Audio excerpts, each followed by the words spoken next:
People may be aware that during the lockdown, the council launched a whole series of consultations. Clearly, with people locked down, there was limited access to information. I think initially there were just A4 posters put on lampposts, and I just happened to spot one of those and then dug further onto the council website. Very little information available, really difficult to access it. And you may know or may not know, lots of the Upper Bristol Road is populated by older people. Significantly difficult to access that information because, you know, no access to either computers or the internet. So we had a whole series of people when we went door to door asking about it who knew nothing about the proposal. Clearly it was going to be a significant impact to them.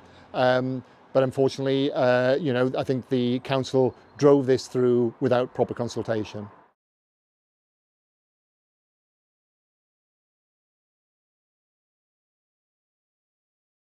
The biggest problem is the mobility issue because she can't really go anywhere on her own. It takes me a long time to walk her to where we park the car, which is a very long way away now, so I can't do that. So I use more fuel, if anything, actually, coming to get her, dropping stuff off, going back out again. It's a problem, a really big problem. And getting her into the car is stressful now because we do have cyclists who literally will vandalise the car. You know, it's just quite stressful, so I think that I can't get her into the car safely because we're parked in a tiny little bay that isn't clearly signposted, and, you know, we get abuse off the cyclists now.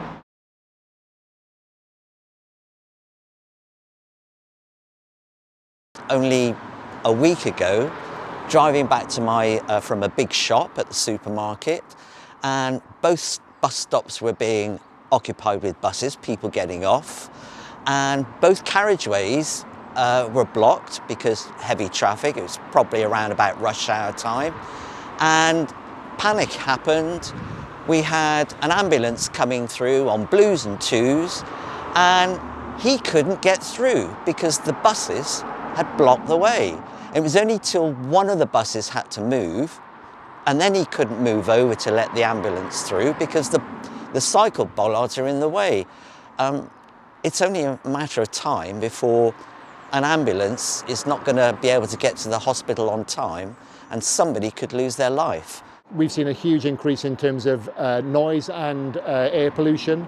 So one of the issues is that buses, when they stop now at the floating bus stops, they basically hold up all the traffic. So there is no ability for anybody to overtake. And the floating bus stops have been installed to allow cyclists to progress. The whole flow of the Bristol Road has been interrupted because we need to accommodate a very limited, and I see no net new cyclists on the Upper Bristol Road. If anything, we continue to see lots of cyclists on Great Stanhope Street, which is an existing cycle path. We've seen many people just going up and down the pavements as usual. There's not really loads of cyclists using it. We do actually have a cycle path dedicated down at the river there for them, so they use that. They don't use this at all. You can clearly see it. They narrowed up the entrance to Marlborough Lane, so much so now that if you get a coach that's taking a load of tourists up to the Royal Crescent, they go up Marlborough Lane, and then they turn right into Royal Avenue.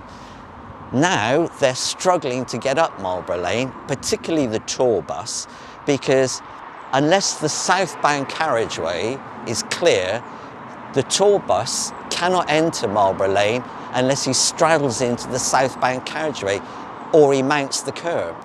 It's just made mine and the residents' lives harder. So we've got more stationary traffic because they've taken out the filter lanes. We can't have people delivering things, we can't have tradesmen stopping, we can't drop passengers, we can't drop heavy loads, there's nowhere to pull over. If we try and cross the road, we've got to walk across the cycle lane, first bit of the road, second bit of the road, and then another cycle lane to even cross the road. It just makes it more dangerous, there's more pollution, there's more hazards, and it's just making life difficult. And there's not a single cyclist that uses this road. They've got the park to use, which is 100 metres that way.